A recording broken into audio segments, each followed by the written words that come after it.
This morning I was walking on the beach and it occurred to me that there's this um, aphorism that floats around in the spiritual community, and it goes something like this: it's impossible to simultaneously feel fear and love. That you can replace fear with love, and that it's impossible to love if you're feeling fear. And I've wanted to believe that. I've definitely taken it in, but it's not something that's ever come through in my teaching or in anything that I've written. It's been one of those things that is like, okay, if I'm unable to believe that and practice that, what's wrong with me? Or what am I missing? Or what part of my life have I not processed in order to be able to believe it? But on the beach, it came flooding back to me that, all of this simultaneously came flooding back to me, that my experience as a living collage and a weaver and someone who's incorporating many disparate elements into a brand new tapestry that has its own beauty because of the contrasts and textures and differences within that tapestry, makes total sense even if I project that metaphor onto my DNA, sort of the biological direct lineage of the people who came directly before me. And when I had my violin school, I had just left a partnership track career in a venture capital firm to go open a violin school for 3-year-olds in Silicon Valley. So many people wanted to know what that was all about. And I knew in my heart it was about returning to an early childhood dream for me. But I also had to, for myself, explain it on the DNA level, like, okay, and at the time I said, my grandmother on my father's side was an entrepreneur, which was very rare for that period of time in history, but she was a powerhouse, and she owned her own hotel as a young woman. And my grandfather on my mother's side was an academic. He wrote books, he taught. So of course I'm going to become an educational entrepreneur. I opened my own violin school. I started a business teaching. So that was my explanation at the time. And of course I was still dealing at the level of identity as profession, as who you are is what you do. And that's the main definition of identity at that time. So that's, of course, matches where I was in my evolution about lineage. So this morning, for some reason, I started to think about all the people I haven't talked about yet. I had this video where I started to talk about my grandfather on my mother's side and a little bit about that family, but I didn't talk about my grandmothers or my other grandfather. And it's all coming back to me that this mosaic, this complex tapestry, is exactly what I'm made of, and it's beautiful. But I've never seen it this way until now. And so the first thing I wanted to say was I come from, my mom's side of the family was a patriarchy, where what my grandfather said was the law, and no one questioned it, and he was the authority. On my dad's side of the family, my grandmother was the matriarch. And in fact, my last name, Chu, is her last name, not my grandfather's, not her husband's last name. So she gave 2 of her children her last name, her maiden name, as their last name, 2 out of the 5 children. So that is like so significant and yet completely uh, unacknowledged most of the time and take it for granted. But my last name, Chu, is my grandmother's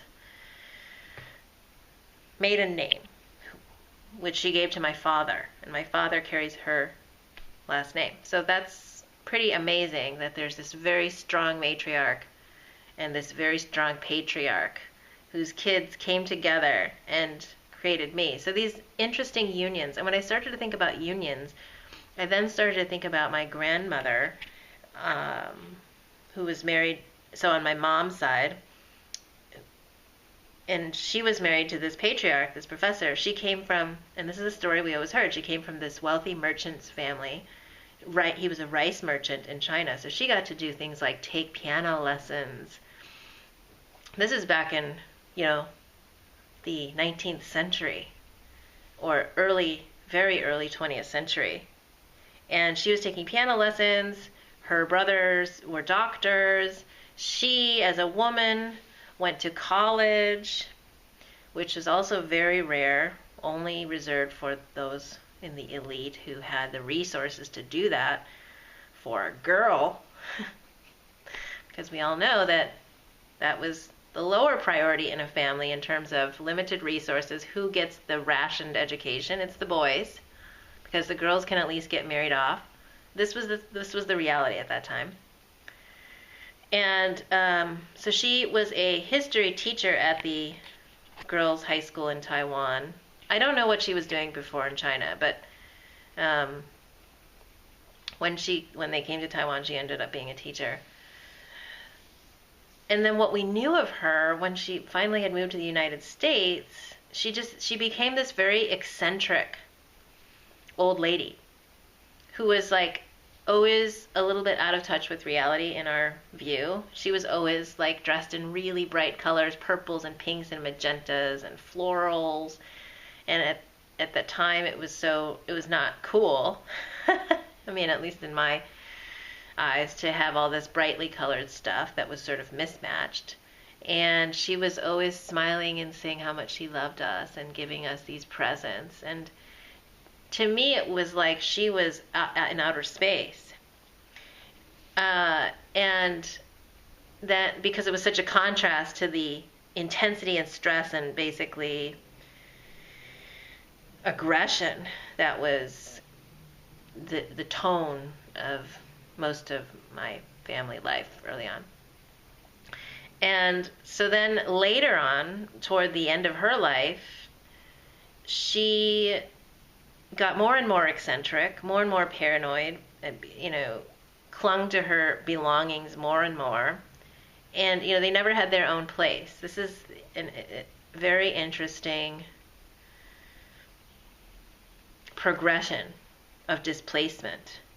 First from, an elevated status back in China to then Taiwan, where they managed to re-establish some sort of status in society, if not wealth, and then to move to the United States and live at first in a spare bedroom in their youngest daughter's home, my aunt, and then to a senior center apartment for Chinese elderly near that area, where my grandfather became very controversial because he would be himself. He would tell people what to do, criticize the management, and be very outspoken, and he didn't play well with others. So that group communal living situation did not work well with him, so that what happened is it was very stressful for a period of years, and then they moved. My mom finally kind of took the baton after her brother and sister had done this for several decades, and for the last decade or so of their lives, she moved them to our town of Libertyville into their own apartment, where they sort of shared the expenses among the siblings, and they lived as independently as they could for as long as they could. And both my grandmother and grandfather died in that apartment, or while they were living in that apartment, and they're buried in Libertyville, Illinois. So they never really settled into this sense of home and independence and freedom, as I'm telling the story. And then my grandmother just what I see now is that she just became intensely fearful and suspicious of everyone, doctors, her own children, everyone. But I never doubted that she actually felt love. So this is where I get back to that statement that I'm questioning about it being impossible to feel fear and love simultaneously, because I believe and feel that from my experience in my life, I experienced a lot of that. I experienced this admixture, like I call it mayonnaise, because mayonnaise is this suspension of egg yolk and oil that you kind of mix up until they're indistinguishable.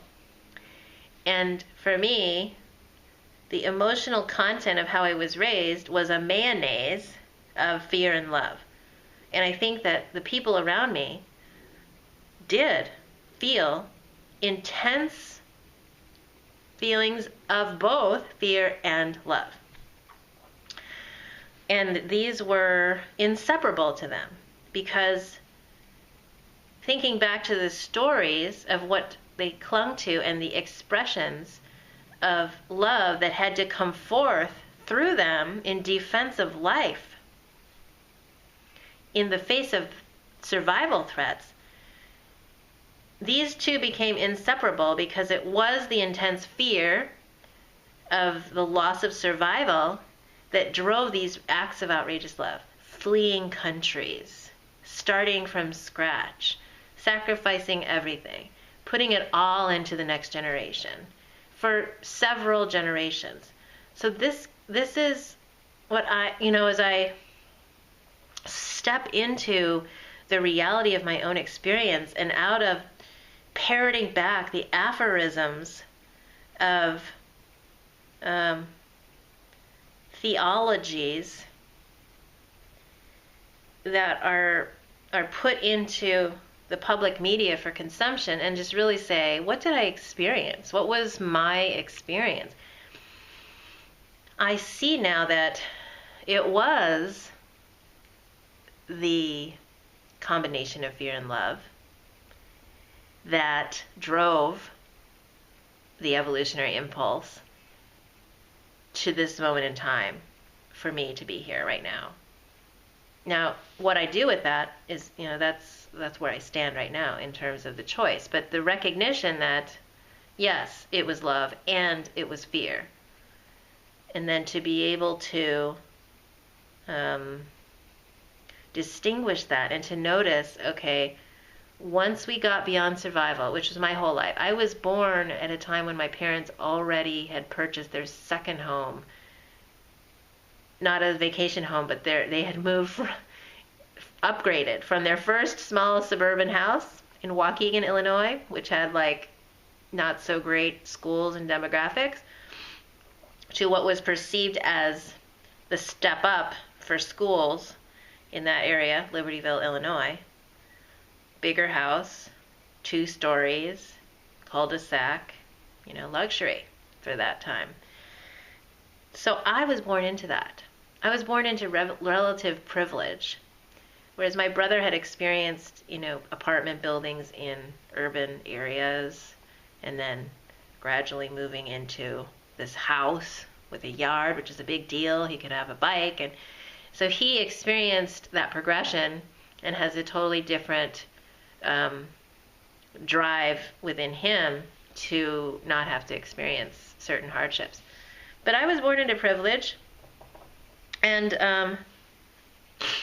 yet the same emotional content, because they had really never let go of this historical lineage of fear and love and the threat of survival being at stake.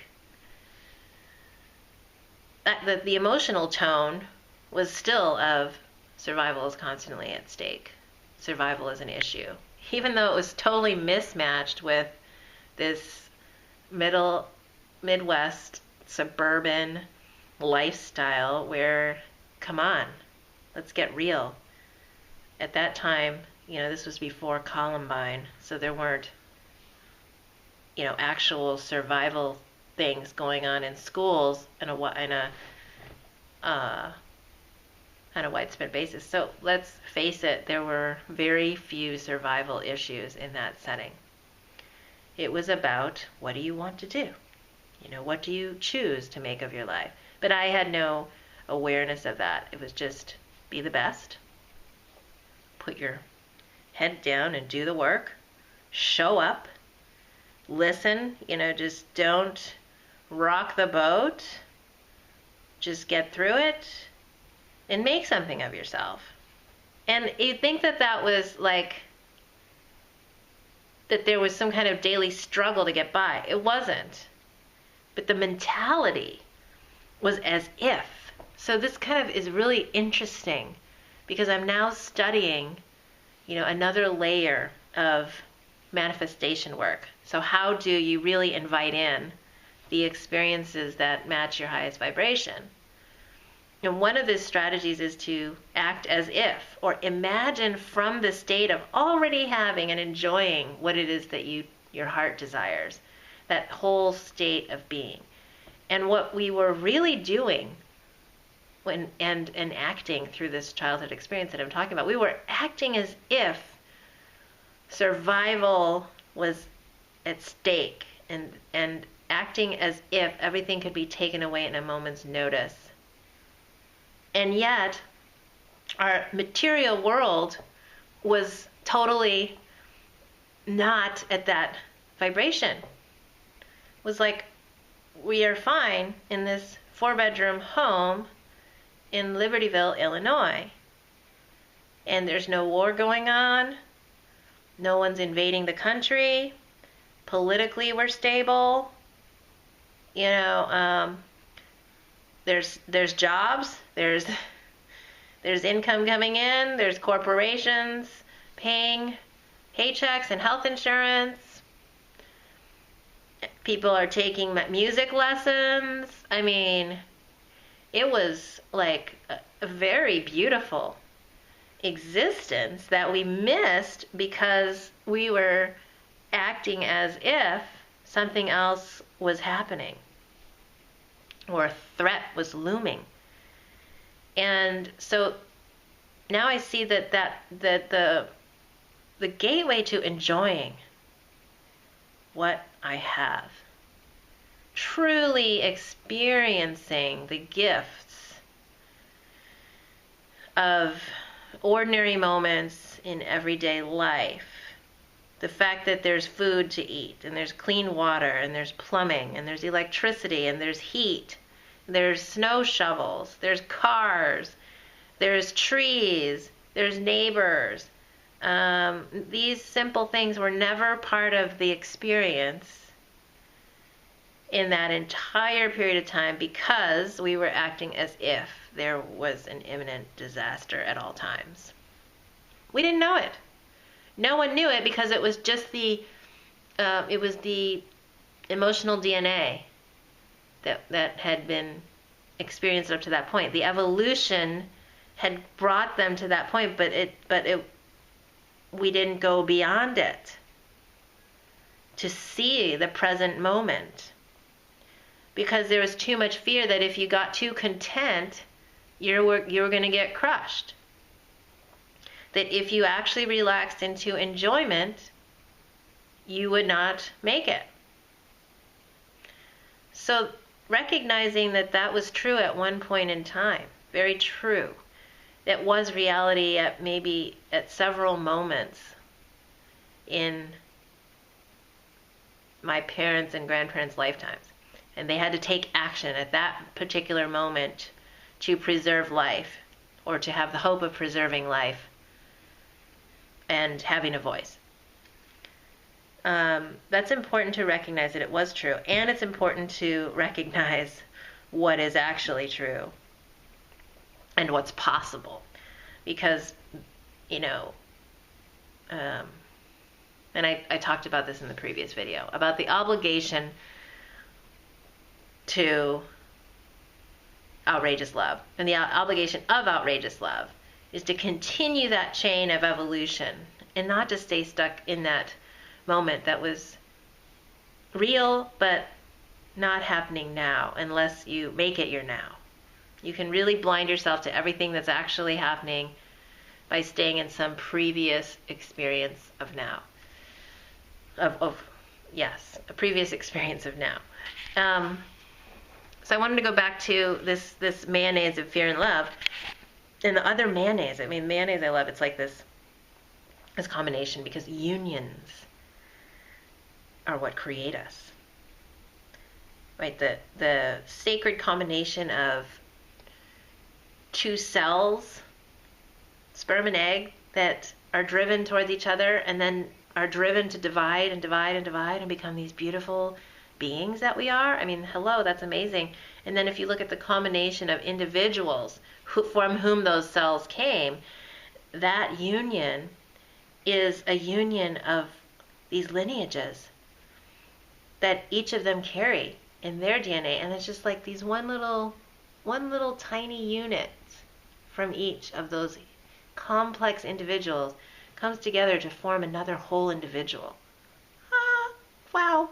So I was talking about how I used to see myself as the combination of just this academic and this entrepreneur.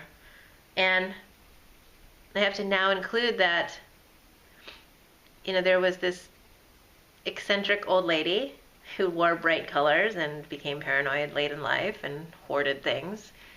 And there was also my grandfather on the other side, on my father's side, who was very poor as a child and ended up, I think his first job was in a coal mine working for the Japanese, because Taiwan was under Japanese colonial rule until 1942, right after World War II. So again, oppression, suppression. So like the Taiwanese people have a long history of being oppressed and then have risen from it in that generation. But my grandfather worked in a coal mine for the Japanese, and my grandmother was working as a servant, a maid, a housekeeper for Japanese royalty or semi-royalty of some kind. And they were teenagers. I think they got married at like 14. But I think my grandmother was slightly more well-to-do than my grandfather, and they took him in basically, and he married into their family, which was just very rare for a man to do. It was sort of like probably a humiliation if you were to sort of look at it through a societal lens. And he fought for the Japanese and in the war, and went away for several years, and it was a hard time. I heard stories there were several other children that were born and died as babies in my dad's family. So the 5 that survived to adulthood were pretty much miraculous. And she moved her way up. She was a great people person. She was a great business person, and she formed great relationships. And this is my grandmother, my father's mother, and she kind of found her way into a bookkeeping position for some kind of business owner, and then that's how she found out about the opportunity to buy a hotel in the heart of Taipei. And she owned that for many decades, and it became quite prosperous, and that was sort of in the later part of my dad's childhood, like high school. By the time I got to high school, this was a good business. And of course the lore in that side of the family is that, my grandmother couldn't, all the children had moved to the US, and she could no longer run it by herself, and she didn't want to do it by herself anymore, and she did end up selling the hotel, which they're all very regretful of, because it was really on a prime piece of real estate in Taipei that now, of course, has exploded into the stratosphere of value in terms of money. So they have this kind of regret about the missed fortune that was never realized. The full value of that investment was never realized. And so there's a lot of talk of regret on that side of the family, of sort of like missed opportunities, or this could have been that way. And there's not so much fear on that side of the family as worry. And the slight difference is like, they're both about, fear and worry are both about things that might happen, but that haven't happened yet. But they still, you're bringing them into your consciousness now by thinking about them as if they could happen now, even though there's no reality based on it, but it's occupying your energy and imagination. So there's a lot of caution, and there's a lot of don't do this, kind of just worry on that side of the family, which, that's what I've picked up. And I mean, the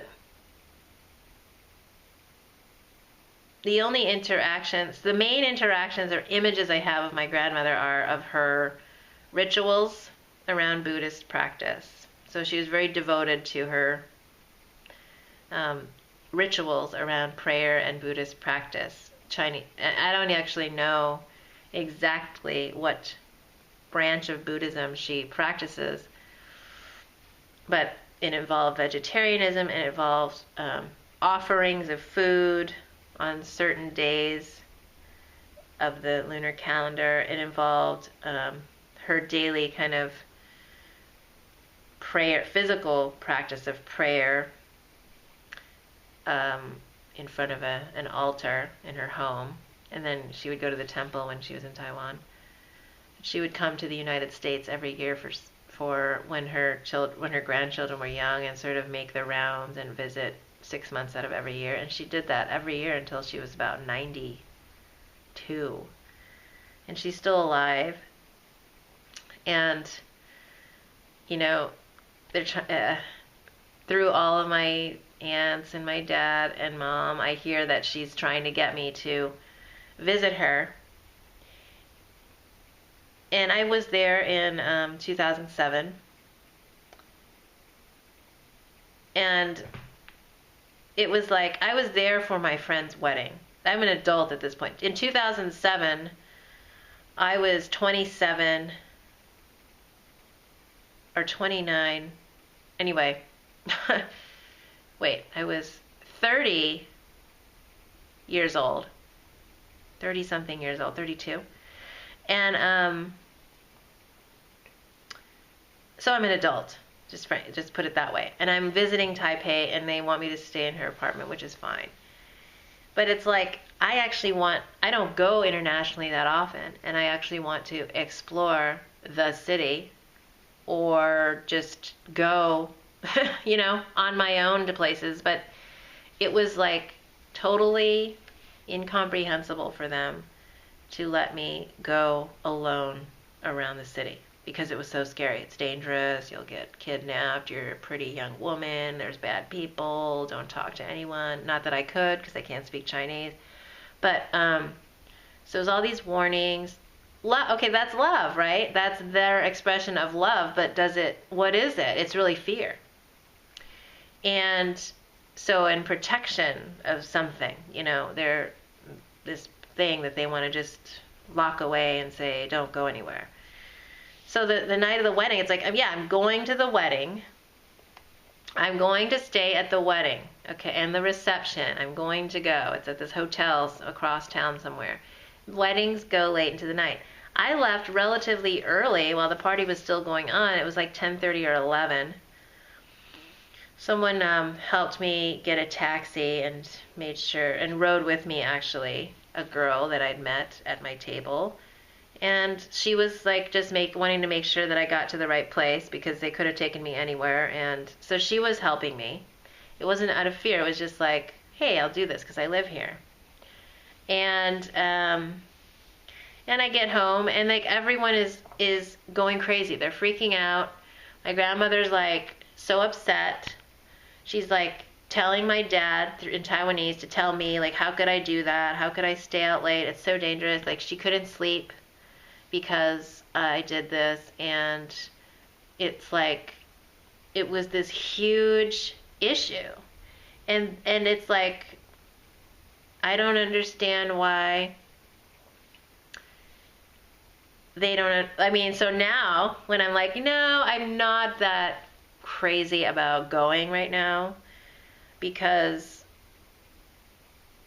I don't have a reason. I need to have my own reason as a person to go there, not just to play the role of granddaughter or to just like sit in an apartment and do whatever they wanted. I just don't have the capacity and the time and the desire to do it.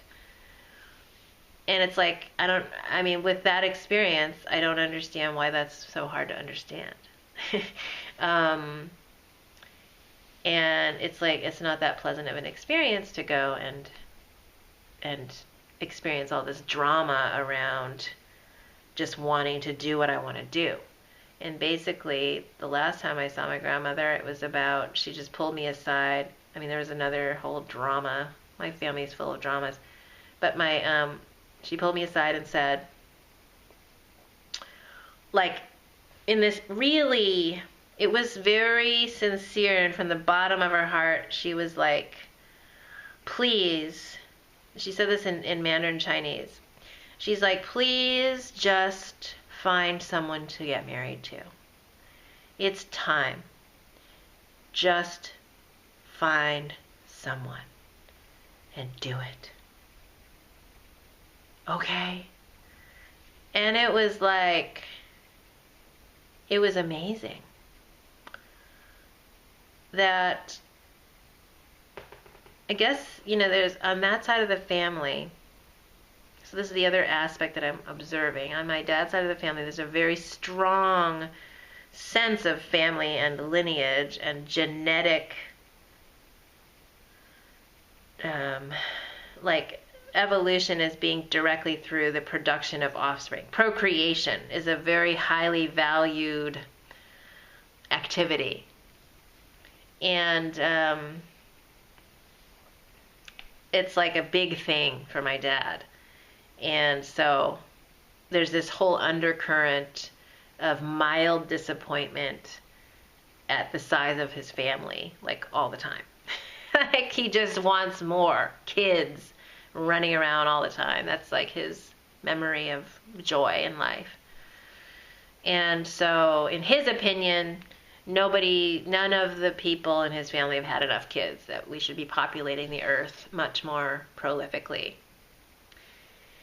And so it's very frustrating to him and very much of a disconnect in terms of understanding why I am not totally focused on just doing what my grandmother says, which is like, find somebody and just start having kids. It's just like when they were trying to get me to go to prom. Like I didn't really have connections. I didn't have any relationship with my identity as like female, feminine, object of desire in high school. Zero.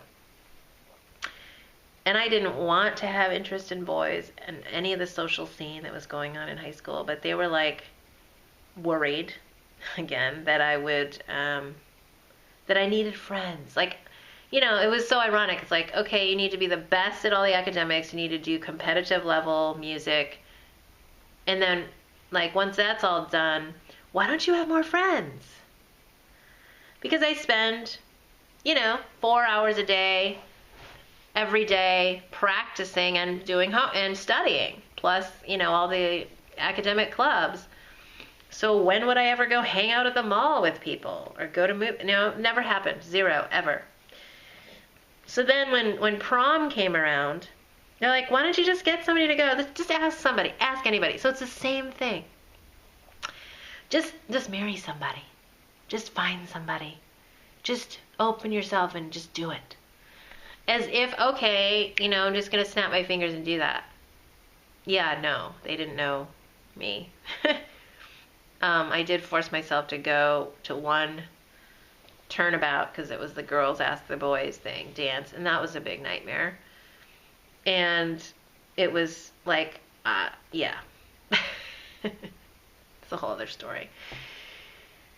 But it was like the parallels between, oh, just ask somebody, just go to prom, and then like, oh, just get married and just start having kids. Like anyone will do, just as long as you get to be the vessel for another human life coming through you. And I get that, and at that there is a truth to that being one of the linkages that enables the perpetuation of the human species on this planet. However, I now see that there's another very necessary aspect to our evolution as a species, and that's consciousness and our ability to perceive our reality clearly.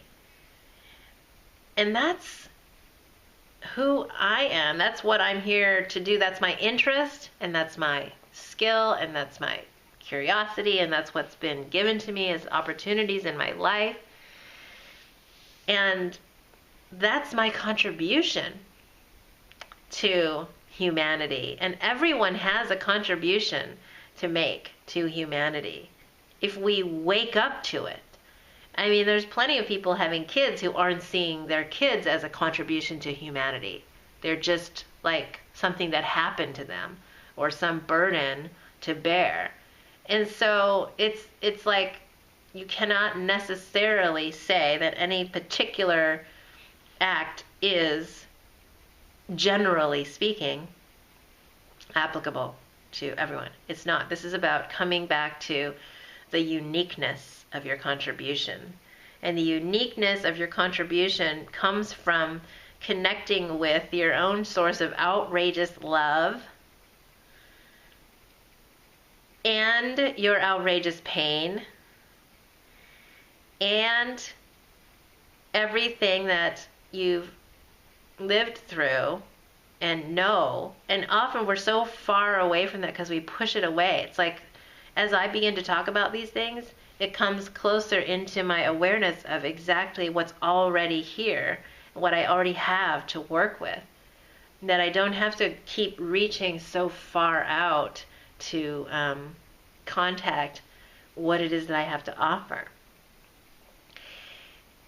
So when we come into really into presence with exactly who we really are and what we've experienced in this reality plane, it's like a natural expression to be the service, be the contribution that we wish to be in the world and that's most needed. And we don't even have to go think of that. It's like I've caught myself trying to sit in a room and like brainstorm about what the world needs. Or like identify problems out there that I need to solve. And it's really not even that, it's not that complicated and it's not that far away. It's like, for me, it's, wow, do the work of mining the treasures deep within your own story. And there you will find, it's already there. When you go and look there, you will find that which is your greatest contribution. It's emerging for me. And thanks for listening.